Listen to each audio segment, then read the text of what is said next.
the У тебя моя машина.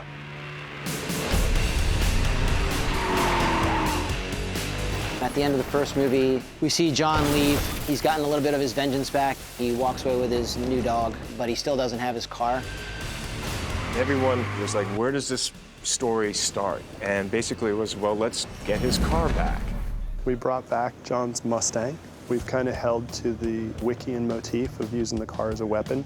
We had 5 or 6 Mustangs. Some had different roles. We had some that were hero cars that were, better for the interior, some that were better for the exterior, some that were better drivers. One of the Mustangs was a pod car. Robert Nagel drove it. It's a car that's got a driving pod on top of it, and he drives it. It allows Keanu to focus on acting.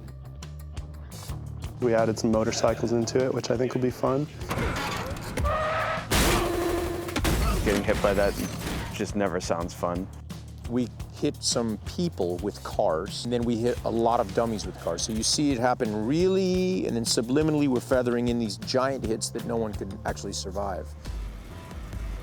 That car is gonna drive this way and pull the motorcycle there, and there's gonna be a collision right there.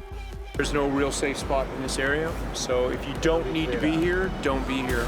We closed down Times Square at night, the heart of New York City. I've never done that before. Our first car action sequence is like 2 or 3 minutes straight without any breathing. We T-bone a motorcycle in the heart of Times Square, which is just really, really amazing, and most movies don't get to do. The stunt guys really were incredible. I was nervous how many cars we needed, but they nailed it on the first take. Wick just is becoming a better and better driver on each movie.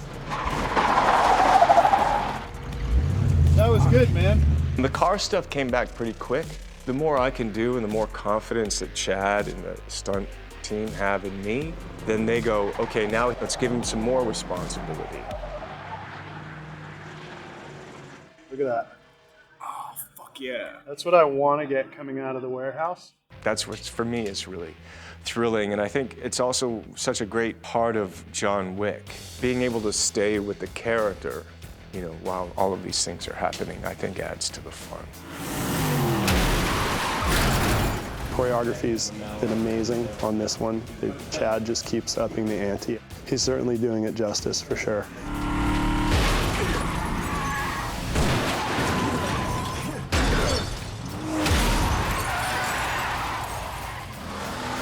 Kung Fu or Gung Fu or Car Fu, they all help define the world.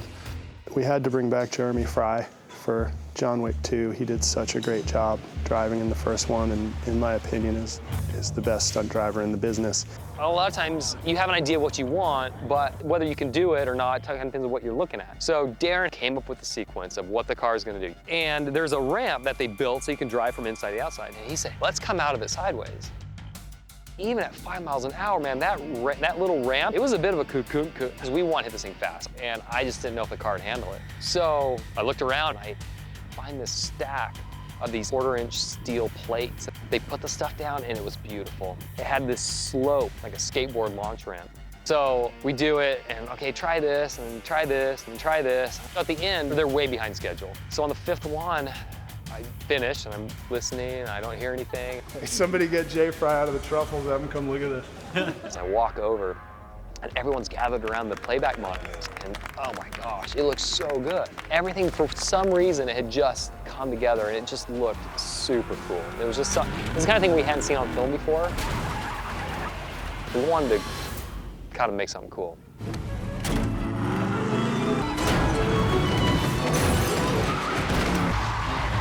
Chad's a nice guy. When he goes to get his car, he's not interested in just killing everybody. He just wants to get his car. He's pretty much all around killing machine. Whatever he has his hands on, he's going to kill you with. The guy can fight, the guy can shoot, the guy can use a knife, and the guy can use a car.